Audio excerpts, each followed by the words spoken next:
Veel vragen voor de verdachte van de moord op de Vlissingse schoenmaker Johan Quist vandaag in de rechtbank. Wat gebeurde er hier op de avond van 4 mei vorig jaar? En verder in het nieuws vandaag. Flink meer inbraken dan vorig jaar.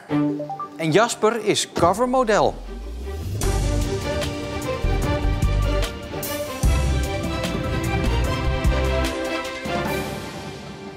Goedenavond. De man die verdacht wordt van de moord op de Vlissingse schoenmaker Johan Quist stond vandaag voor de rechter. Behalve voor de moord op Quist staat hij ook terecht voor de schietpartij op de zorgboerderij in Alblasserdam. Daarbij kwamen nog eens 2 mensen om het leven en raakten er 2 gewond. Straks praat ik verder over de rechtszaak met verslaggever Nadia Berkelder, maar eerst even terug naar een klein jaar geleden. Op 4 mei vorig jaar wordt Johan Quist doodgeschoten in zijn schoenenwinkel in de Sint-Jacobstraat in Vlissingen. De schutter is voortvluchtig. Een dag later, op 5 mei, weet de politie inmiddels wie de schoenmaker moet hebben vermoord. Maar de verdachte is spoorloos. Weer een dag later, op 6 mei, opent een man het vuur bij zorgboerderij Trotardi in Alblasserdam. Daarbij komen 2 mensen om het leven en raken 2 mensen gewond. De verdachte wordt even later aangehouden. En het gaat om de man die ook verdacht wordt van de moord op Quist. De Vlissingse schoenmaker kreeg in Zeeland bekendheid toen hij Revo Anders oprichtte. Een organisatie die zich inzette voor acceptatie van homo's in de gereformeerde kerk. Hij raakte in 2014 in opspraak toen hij werd veroordeeld voor het seksueel misbruiken van zijn zoon. Hij moest toen zijn winkel in Middelburg sluiten. Verslaggever Nadia Berkelder staat bij de rechtbank in Dordrecht, waar de zaak diende vandaag. Nadia, vraag hier in Zeeland is natuurlijk vooral waarom Johan Quist werd vermoord. Is daar vandaag enige duidelijkheid over gekomen? Ja, de verdachte heeft daar vandaag eigenlijk 2 verhalen over verteld. Vorig jaar, vlak nadat dit gebeurd is, heeft hij gezegd dat hij zijn wapen wilde testen op Johan Quist. En vandaag vertelde hij eigenlijk dat het een soort toevalstreffer was. Hij had een seksafspraak met hem en heeft hem vervolgens doodgeschoten. En de rechter vroeg hem vandaag of hij zich besefte wat hij de familie van Johan Quist heeft aangedaan. Maar mag ik u een moeilijke vraag stellen weer? Wat denkt u dat de beelden in het hoofd van de familie van die meneer op dit moment zijn, het afgelopen jaar? Die hem daar uiteindelijk, ja niet zijzelf, de politie heeft hem gevonden. Nadat hij niet thuis kwam. Hij kwam altijd op een bepaalde tijd thuis en dat toen niet. En toen duurde dat te lang. En toen zijn ze gaan kijken en toen vonden ze hem. En toen was hij er niet meer. Wel goed. Nou ja, wat was eigenlijk het antwoord van de verdachte hierop?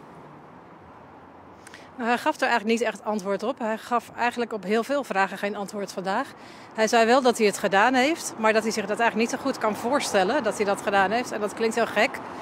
Maar het lijkt wel alsof hij zich, alsof de realiteit en zijn fantasie niet helemaal met elkaar rijmen in zijn hoofd. En wat was sowieso de indruk die je van hem kreeg vandaag? Ja, dat het een man is die enorm in de war is. Dat klinkt misschien een beetje als een cliché, maar hij heeft het over beelden die in zijn hoofd zich afspelen. En dat hij zijn fantasieën wilde uitleven. Dus ja, iemand die in de war is. En dat is ook de conclusie van het Pieter Baan Centrum. Ja, tot slot nog even, dit was natuurlijk de eerste zittingsdag. Wat volgt er nu verder allemaal nog? Woensdag is het aan de beurt aan de slachtoffers. Zij kunnen dan een slachtofferverklaring afleggen. En vrijdag is de officier van justitie aan het woord. Hij doet dan zijn requisitoor. Dan volgt ook de strafeis en het pleidooi van de advocaat. En aan het eind van de maand is de uitspraak. Nadia Berkelder, dankjewel. In de eerste 3 maanden van dit jaar zijn er in Zeeland aanzienlijk meer woninginbraken gepleegd dan in dezelfde periode vorig jaar en het jaar daarvoor. Normaal gesproken zijn de eerste maanden van het jaar inbraakluw en zit de piek juist in oktober tot en met december. In het eerste kwartaal van dit jaar zijn 146 inbraken gepleegd, tegenover 95 in dezelfde periode vorig jaar. De meeste inbraken waren in de Terneuzense wijk Zuidpolder en Burghaamstede. Geen versoepelingen meer vanwege corona dit jaar tijdens de eindexamens. En dat is zorgelijk, zeggen docenten. Ja, we maken ons zeker zorgen om deze lichting. En ja, ik denk dat we landelijk ook echt wel meer zakkers gaan krijgen dit jaar. Ik vind het natuurlijk aan de ene kant fijn dat we teruggaan langzaamaan naar de oude situatie. Maar ja, het had wat langzamer aangemogen. Dus om nou deze lichting meteen weer volgens het oude systeem te gaan beoordelen, ja, dat vind ik vrij hard. Leerlingen van deze lichting hebben namelijk veel last gehad van de coronaperiode.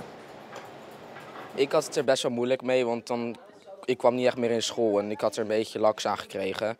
En ik moet het echt een beetje op school zelf ontvangen om weer een beetje focus te krijgen. Vandaag begonnen op verschillende scholen de examens voor de praktijkvakken. En daar hebben deze leerlingen zeker vertrouwen in. Ja, ik was niet echt goed voorbereid, maar ik wist dat het gewoon makkelijk was. Het ging wel goed. Ik snapte het, dus je mag een klappapier erbij gebruiken, wat heel fijn was. Theorie-examens ben ik wel wat meer zenuwachtig voor, maar voor praktijk eigenlijk niet echt. En zien we dit straks ook op het Zeeuwse spoor. Blauwe treinen in plaats van gele. Arriva en andere regionale vervoerders willen ook in onze provincie aan de gang. Daarom was er vandaag een rechtszaak om het mogelijk te maken dat niet alleen de NS gebruik maakt van het spoor. De bedrijven vechten de zogenoemde monopoliepositie aan die de NS heeft op het hoofdrailnet, waar Zeeland ook onder valt. De regionale vervoerders hebben grote plannen. Ze willen meer treinen, snellere verbindingen en 2 nieuwe stations in Vlissingen. Op het Pieter Zeeman Lyceum in Zierikzee wordt de laatste hand gelegd aan vlaggen om 9 omgekomen Amerikanen tijdens de Tweede Wereldoorlog te herdenken. De militairen zaten in een bommenwerper die op 5 april 1945 neerstortte in Weiland bij Brouwershaven. Op die plek staat al een monument en bij de herdenking deze week worden daar dus speciale vlaggen bij gehesen. Wij zijn vlaggen aan het ontwerpen voor een monument. Omdat je iets moderns moest doen op die vlag. Omdat het eerst van vroeger deze gewoon dingen uit de oudere tijd. En nu moest je iets moderns doen. Dus toen hebben we voor een stad gekozen. We maken een tekening van Joe Biden en een Amerikaanse vlag op de achtergrond.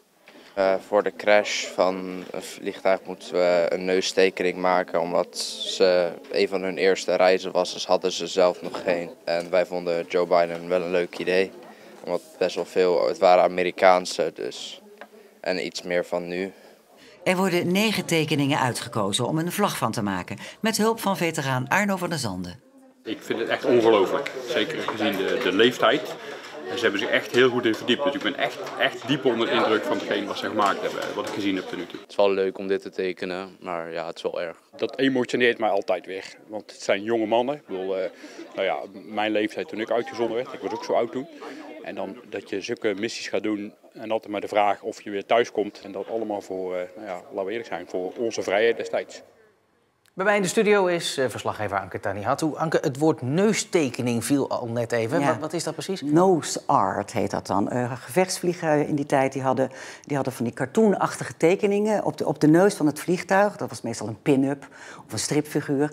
Maar dit toestel, deze bommenwerper, was zo nieuw dat hij nog ineens een neustekening had. Nou, die komt nu op vlaggen te staan en die worden dan gehesen tijdens de herdenking op 5 april. En dat is dan bij dat monument, hè? Ja. Ik kan me voorstellen dat veel mensen die daar langs wandelen of rijden denken, wat zie ik eigenlijk? Ja, nou, dit is goed dat we dit even zien, want dit zijn dus de namen van de bemanningsleden in geluidsgolven, zijn dus uitgesproken geluidsgolven en die zijn gevat in Cortenstaal. Dus het zijn 9 palen van 9 bemanningsleden, zijn ook allemaal verschillend, want ja, ze hadden verschillende namen. En daar staan ze dus met z'n 9 op die dijk. En met z'n 9 vormen ze ook nog eens een keer 33,5 meter. En dat is dan weer de spanwijdte van het vliegtuig. Ze staan als het ware op die dijk op wacht. En ze kijken naar de plekken waar ze op 5 april zijn neergestort. Er zit enorm veel symboliek in, zou je kunnen zeggen. Een en al symboliek. Ja. Daarom is het ook een goede plek. Ja, en dat is dus ook de plek waar dan woensdag die herdenking is. Ja, en ook nog op een beetje onorthodox tijdstip. Om 8:40, om 9:10 in de ochtend is die herdenking met de leerlingen uit Zierikzee. En ze willen daar een jaarlijkse herdenking van maken. Anke, dank je wel. Het is voor vrachtwagenliefhebbers toch een beetje alsof je op de cover van de Playboy staat. Jasper Fransen uit Baarland staat op de voorkant van het nieuwste nummer van het blad Truckstar. Een enorme eer vindt hij. En het voordeel van Truckstar is wel dat je natuurlijk gewoon je kleren aan mag houden. Hoe is dat dan om jezelf ineens op de mat te zien vallen? Ja, dat is toch wel een hele, hoe noem je dat? Hele eer eigenlijk ook wel. En dan zeker als je nog op de voorkant staat ook. dan ben ik eigenlijk best wel trots op. Om het werk een beetje leuk te maken, dan show je hem een beetje op. Je gaat nog wel eens naar een truckshowtje en dan heb je er toch wel een beetje bekijks mee. En zeker ook van binnen en van buiten, ja, het hele plaatje compleet te maken eigenlijk.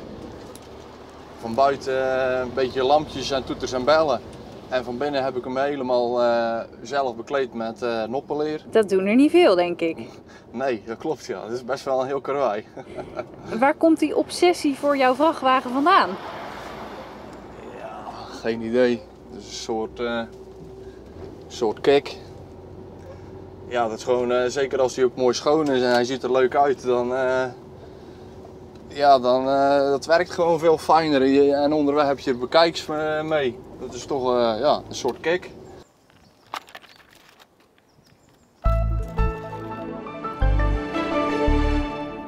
Een prima dag als je het mij vraagt, met flinke zonnige periode. Het werd ongeveer 9 graden, al maakte de noordoostenwind het wel wat frisser. En die wind die is er morgen ook weer, maar de zon gelukkig ook. En pas in de tweede helft van de week meer bewolking en dan ook kans op regen. Op onze site gaat het nog even over hond Nablo. Hij ontsnapte ruim 2 weken geleden en zwierf door Middelburg. Hij werd gisteren gevangen door de politie. En daarna ontstond de paniek bij de Stichting Dierenwelzijn Walcheren, die bezorgd was dat hij misschien afgemaakt zou worden door de politie. Ze hadden zelfs al de hashtag Justice for Nablo in het leven geroepen, maar het liep allemaal goed af. Politie liet weten dat dat natuurlijk niet gaat gebeuren. Het hele verhaal vind je dus op omroepzeeland.nl en ook in onze app. Tot zover Zeeland Nu voor vandaag. Ik wens u nog een hele fijne maandagavond.